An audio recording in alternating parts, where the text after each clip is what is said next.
We have a huge Martin Necas trade update coming out of Carolina as general manager Eric Tulsky of the Hurricanes reveals some details about what they have offered Necas and the odds of him now being traded. We're going to get into all this crazy report because Habs fans are talking about this a lot. Plus, we got to get into another article from NHL Trade Rumors speculating that David Savard could go to the Detroit Red Wings, and there is some very compelling evidence for it. That plus a great note on Florian Xhekaj, the fan favorite, all coming up on this episode of Habs Digest. And we're going to start right there with Florian.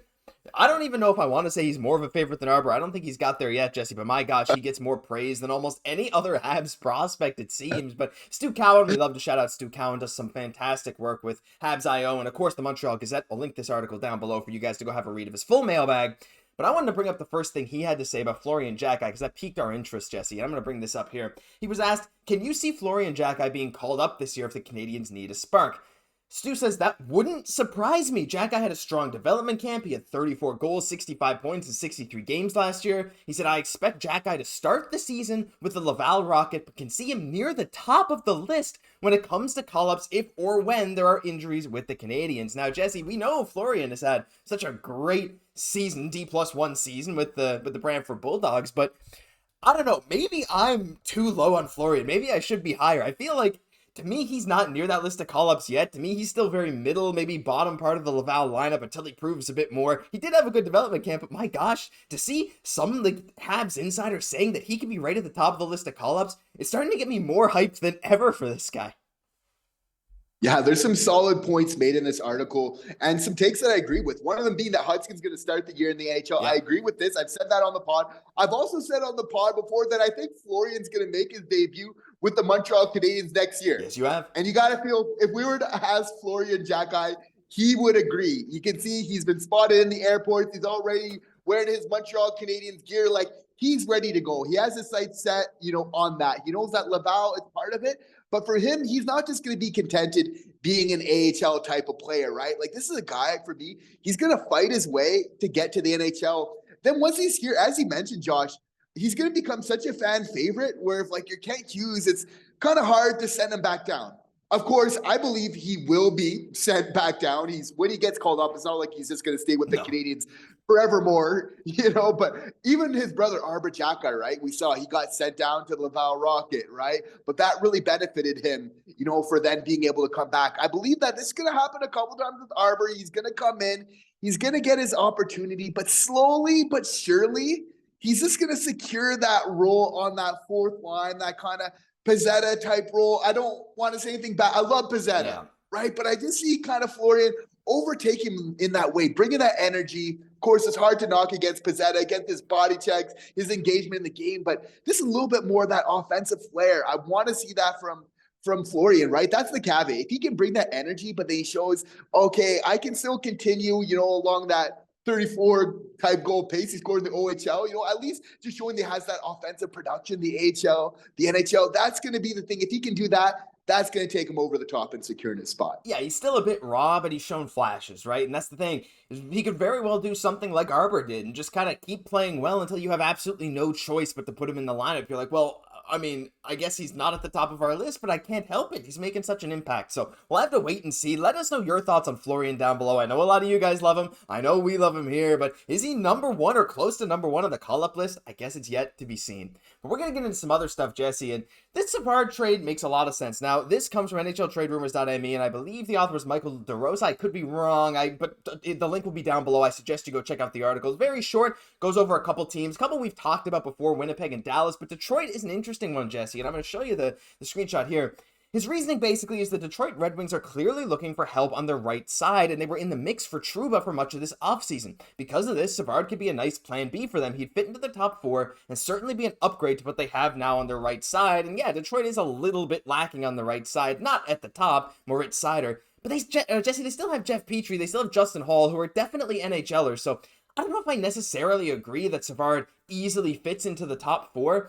But again, when you're a team like Detroit, I think Savard could provide more value than to Justin Hall at this point. I mean, maybe it's just because I saw Justin Hall too much on the Toronto Maple Leafs that I don't have a super high opinion of what he can bring, but it is what it is. Like, again, if they were in on Struble, it would kind of make sense for them to also be in on Savard. There's been some talks about Hall maybe being on the move out. I'm not totally sold on this because I think Savard, I don't know. I feel like he'll go to a team that's maybe more ready for contention. Not to say Detroit's not good. I still think they have a little bit to go before they're really in that top contender window. And, Savard's going to be pretty cheap for whatever team ends up coming to get him if the Habs decide to use a retention slot, which they only have one of. But what do you think of this? Do you think Detroit is a decent fit? And it kind of makes sense after sending out Wallman and going after Struble. But I don't know. I feel like Savard maybe isn't quite the right fit for them, but I'd love to hear what you think. Well, as Detroit's looking to become a playoff team, obviously they're going to look to add some vets to really get over the top. It's interesting to see that David Savard and a lot of analysts' eyes still holds a top 4 spot in the NHL, even with a lot of teams looking to really compete for that playoff spot. I think a big question here, Josh, is did the Montreal Canadiens want to help them out? The Detroit Red Wings. I know we're not in the exact same spot. Of course, if the return is great, you got to say yes to that Kent Hughes, but we're looking to be more in the mix, to use Kent Hughes' words more, right? Do we want to give a player to another team that's looking to be in that mix to kind of make the playoffs as well? I'm not saying we're in the exact same spot, but we're not so far away from that same exact position that the Detroit Red Wings are in right now. Obviously, they're looking to become more of a playoff team. So adding a player like David Savard makes a lot of sense. He really shines in those type of situations. We've seen, many examples this last year in the playoffs, how defenders like him are so valuable when it comes to that time of year, right? So as this young decor kind of grows, though, that being said, even if it's to a team in the Eastern Conference, Kent is going to be a lot more open to listening to offers, feeling, okay, my guys can now take the reins. So for me, there is still a strong possibility of Savard going to the Red Wings. This is a very strong likelihood of him getting traded. It's just really a question of timing at this point in time. Yeah, will it be now? Will it be at the deadline? Who really knows? And hey, maybe Kent will wait to see how Montreal is faring in the season first. I think this is a very unpredictable roster. I don't project a playoff spot, but it's not completely absurd to say Montreal might be in a push for a wildcard spot. I don't think it's likely, but if they are, maybe they want to keep him around for that veteran presence. All things considered, we'll have to wait and see, but I just thought Detroit was a nice little idea there. Maybe some Red Wings fans would disagree, but hey, we wanted to bring it up nonetheless. Final topic though, Jesse, we got to get into this Martin Necas stuff, and I suppose it's kind of unfortunate, but also I wrote that before I really had a full understanding of what Eric Tulsky said, so we're going to get into everything he said here. No time wasted.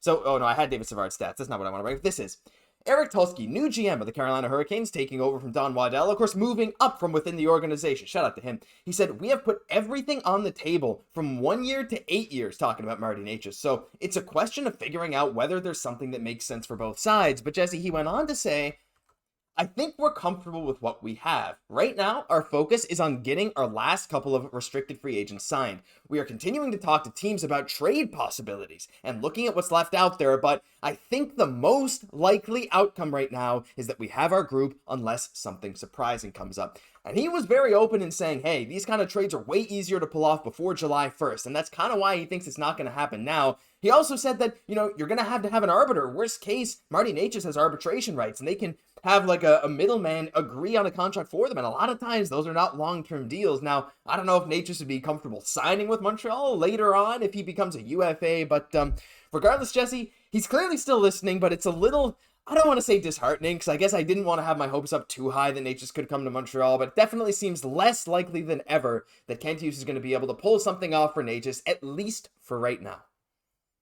Yeah, new plan, new GM. And also this was dictated the fact that the Carolina Hurricanes lost a lot of very good players, especially on the back end as well. But it's hard to feel like they'll be as good of a team as they were last year. They did bring in a couples, but I feel like it's still kind of that net loss. And for them, they're scrambling, right? They want to secure Necas. They feel that he could obviously still be a really great player and he would get that increased role, right? It seems like that role he's looking for now, he might have it with the Hurricanes. But Josh, it's often where when arbitration hearings are involved, we think, okay, it's over between these. They might get on some type of shorter term deal, but it doesn't seem like the relationship often goes for that much longer. I believe that even if they do get a deal here, it will be still on a shorter term type of basis. A 2-year deal really wouldn't surprise me too much at all to kind of feel out each other. There is a possibility that this relationship still is mended. Again, a new GM coming in the mix does help quite a bit, but for me, it's the writing's on the wall, for sure. It's like maybe they can revisit after that 2-year period. But for me, it's, I don't know, it'd be interesting to see if they can actually kind of make something out of the situation. But I think for the near future, at least, that Necas is out of the cards for the Montreal Canadiens. And probably with Demidov coming over too, obviously had a huge factor. The minute that we secured him, really just changed the Habs' priorities, and I think rightfully so. Oh, you're bang on right there with the Rucker McGroarty stuff, Martin Necas stuff, Trevor Zegras stuff. I think a lot of that kind of went by the wayside after Demidov was drafted, but I want to bring something up here. Martin Necas was already asking for a trade. If he goes to arbitration, now arbitration isn't as much of a confrontation and breeding ground for conflict as it was in the past, but it's still not pleasant if you have to go to that because you're clearly at a big disagreement, your camp and the team's camp. So if they have to go to arbitration, and Necas has already asked for a trade, even if he sticks around, Jesse, there might be some bad blood. And will that lead to better play or not as good play? We don't know. There's a lot of factors there. But even if it is another 2-year deal, that doesn't preclude Carolina from trading Necas' contract within the next year or so as well. Like say next summer, if he does sign a 2-year deal or whatever in arbitration, next summer he can still be on the block. And that's just one more year to look at what he can do with some new line mates, arguably better line mates, a better situation for him. So as much as maybe it seems like Montreal's not in the cards for him right now, it would not shock me to hear Montreal linked to his name until the day that he is on a new team. Absolutely. And this is part of the Montreal Canadiens too, that players are going to want to start coming over here with the likes of Demidov. Like if we look in 2 years from now, this Montreal Canadiens team is going to be radically different than what we see. A lot of the same players, but that development's going to be different. That injection of Demidov getting it older, Hudson, everything else, right? So that is going to bring players, exciting, talented offensive players. They want to play with other good offensive players as well. Why? Because they love hockey, and you play your best hockey when you're playing with other really good players. With the Montreal Canadiens now starting to get respect, I am so happy to say, around the NHL. They're saying, okay, this team is building well. They're going to do something. So not only analysts, but players like Martin Necas are definitely paying attention to that. Well, when you look at Montreal, they have a lot of skilled guys, a lot of guys other players would want to play with, whether it's a Suzuki, a Slafkovsky, or a Demidov if they get a chance to do it. Look at Teuvo Teravainen went to Chicago, probably in large part because he'll get to spend some time with Connor Bedard. It's something that can happen. Who knows what will happen? We'll have to wait and see, probably. But let us know your thoughts on this Necas trade update down below. And if you think that Montreal could still pursue him, even if he sticks around in Carolina for one more year. That'll do it for this episode of Habs Digest. If you enjoyed, leave a like, comment, subscribe to the channel. Thank you all. We're pushing towards 14,000 subs so fast. So if you're watching at this point in the video and you haven't hit subscribe, I don't know what you're doing because we have daily Habs content just like this, just for you. I'm Josh Gosse, my co-host, Jesse Poirier. We'll catch you in the next one.